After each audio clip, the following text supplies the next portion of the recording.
hindi nyo mawari ang inyo pong panlasa na parang napakainit naman ng panahon pero ikaw ay nilalamig. Or kaya kayo nagpa-check up pero wala pong findings ang doktor at okay naman lahat ang result. Pero iba pa rin ang inyo pong panlasa. Mag-ingat ka dahil maaaring kulam na po yan. Marami po tayong iba't ibang mga pamamaraan para mawala ang kulam. June 11, full moon. Gawin nyo po ito upang sa ganun, layuan ka ng mga tao, ng mga may alam sa mga ganyan na gumagamit ng kaliwa. Or kaya po yung mga taong naiinggit sa inyo at may mga panalangin na masasama at ito'y tumatalab dahil wala kang pangontra. Kung ikaw po ay parang napakailap ng swerte na kahit anong gawing kayod ay sa wala't wala, gumamit ka ng paminta. Ang paminta ay isa sa mga subok na nagtataboy ng mga kamalasan. Lalo na pangontra po ito sa mga gumagamit mga bossing ko ng kaliwa. Gawin po natin ito ng full moon.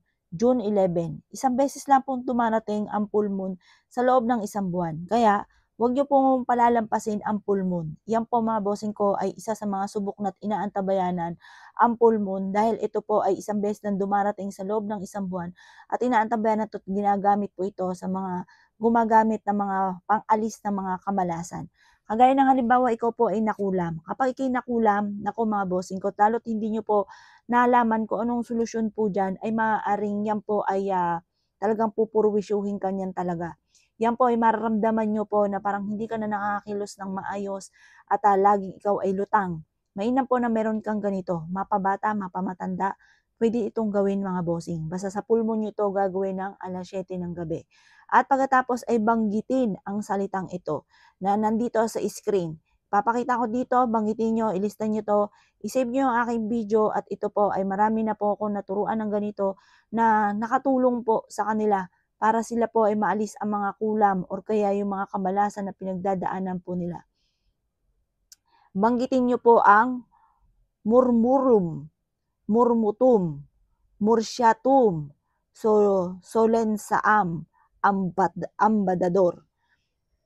Yan. Makikita nyo po dito sa ating screen, focus ka lamang, bigkasin ito ng 7 times at i-wish nyo na mawala na ang kamalasan po ninyo, ang mga palipadhangin at sumpa, layuan ka na ng mga tao na hindi maganda ang intention sa inyo. Focus ka lamang, positive ka lamang, mag-wish ka mula sa inyong pong puso. 7 times nyo po itong bibigkasin sa liwanag na sinag ng buwan. At ito po ay hiyaan nyo na maliwanagan ng sinag ng buwan.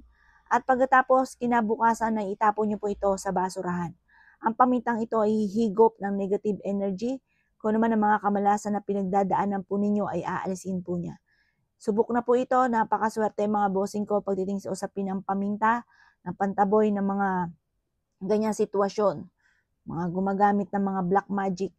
Mainam na magawa nyo po ito para kayo po ay layuan na at hindi katalaban ng mga ganyang sitwasyon. Mahirap yung mga tinatalaban ng ganyang sitwasyon, lalo na hindi nyo po machechempuhan yung gamot. Naku, magpapaagoy-agoy ka na laang. Yan, kaya kailangan magawa nyo po ito ha. Itapon nyo po ito. Ang pagtatapon po nito, sa malayo nyo siya itatapon, yung tipong 24 oras hindi ka babalik. Kasi once dyan lang sa malapit at bumalik ka muli doon sa inyong pinagtapunan ng wala pang 24 oras, magiging wa-effect yung ginawa po natin. Sayang naman na isang beses lang dumarating ang full moon sa loob ng isang buwan. Kaya gawin nyo na po ito mga bossing. At laging positive, good luck po sa inyo po lahat.